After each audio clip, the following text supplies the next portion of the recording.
Ah, la famille, là, je suis obligée de mettre ma voix, hein. Je ne peux pas écrire, ça va être long.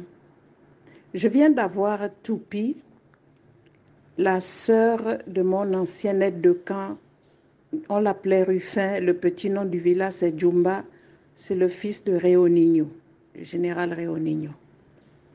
Elle me raconte que ils se sont retrouvés au cimetière avec le docteur Randy dans un sac poubelle tout nu, leur frère dans un sac poubelle, prêt à être jeté dans une fosse commune de Mindoubé. Elles ont tellement fait de tapage, les sœurs, elles ont fait remonter l'histoire jusqu'au Premier ministre. Et le Premier ministre a appelé le Covid, je ne sais pas quoi là, leur histoire là, pour dire rendez le corps du petit militaire qui vient de mourir, rendez le corps immédiatement à sa famille. C'est comme ça qu'elles ont pu récupérer le corps et demain, ils vont le mettre dans un cercueil pour l'enterrer dignement à côté de sa maman à plein Niger.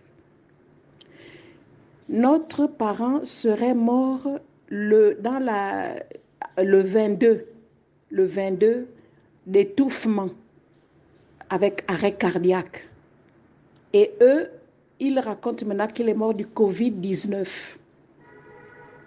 Il n'y a même pas eu d'examen préalable, rien du tout.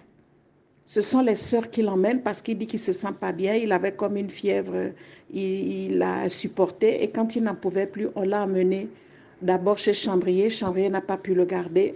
Ils l'ont amené à El Rafa. El Rafa n'a pas pu. Et c'est là qu'ils ont atterri à l'hôpital militaire. Ils n'avaient pas de plateau ou quoi. Mais comme ils sont tombés sur quelqu'un qu'ils connaissaient, un parent, voilà comment le parent fait des examens scanners rapides et trouve qu'il a les poumons tout noirs comme quelqu'un qui aurait été empoisonné. Ça, je mets ça entre parenthèses parce que un poumon tout noir, pour eux, c'est un empoisonnement. Mais moi, je n'affirme pas ça parce que je n'étais pas là.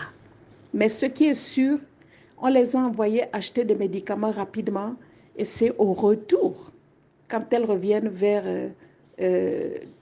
2h30, qu'on leur dit qu'il a rendu l'âme à 2h, le cœur a lâché. Il n'y a jamais eu d'examen, jamais eu de dépistage, rien du tout pour affirmer que c'est le Covid-19. Maintenant, la troisième personne qu'ils veulent mettre là-dedans, c'est le pauvre Djumba, le fils de Réonigno et de tante Bobodi. C'est un scandale. Quand elle me dit que ça dans un sac poubelle qu'on était prêt à les jeter dans une fosse commune de Mindoubé, ça me choque. On est dans quel pays là? Et ça signifie quoi? D'augmenter le nombre de malades du Covid-19, c'est pour justifier quoi? Qu'on leur a donné de l'argent, il faut justifier qu'ils utilisent bien cet argent. Le pauvre est mort depuis le 22. Ils annoncent qu'il est mort le 23 et maintenant il paraît qu'aujourd'hui on annonce qu'il serait mort aujourd'hui. Si on vous sort le nom de Ruffin, sachez qu'il est mort depuis le 22, il n'est pas mort du Covid-19. Je ne sais pas jusqu'où cette affaire va aller, mais on va de scandale à scandale. Ça me choque. J'étais obligée de vous en parler parce que je viens à peine de raccrocher avec Toupi, qui est la sœur directe de Djumba. Djumba était mon aide de camp quand j'étais ministre. Voilà pourquoi j'ai voulu avoir des nouvelles. C'est un scandale. Un scandale. Je ne sais pas comment va se terminer cette affaire, mais je vais y mettre un tout petit peu mon grain de sel pour qu'ils sachent que c'était mon parent.